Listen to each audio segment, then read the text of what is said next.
Right, tikutaura kuti tine chipoko chatomato chine nyaya yachirikuda kumbotsanangura, saka tinoda kumboti mumbonzwe kuti chiri kuti chii chipoko. Nyaya yacho ndikutaura kuti kapisi so asi uri kuona nhau yekapisi kako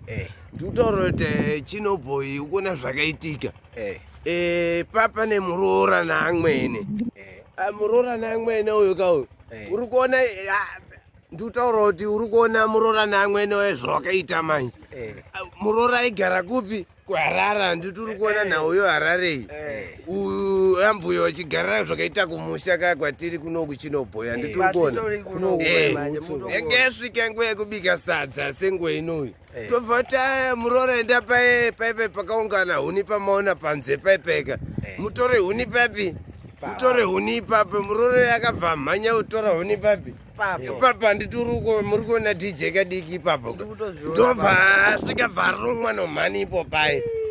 uri kuona pakarumwa nomhani ipo pai vatanga kuchema nditotora kuti mhomzi wangu uri mudheni wakabva wabuda wachiita sei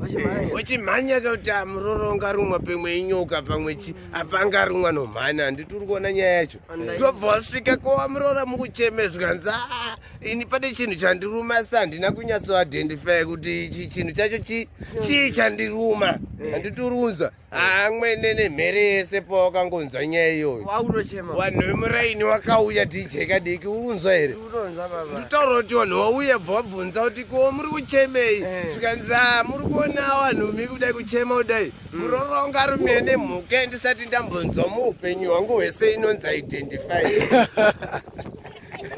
Oyo chipoko chatomato.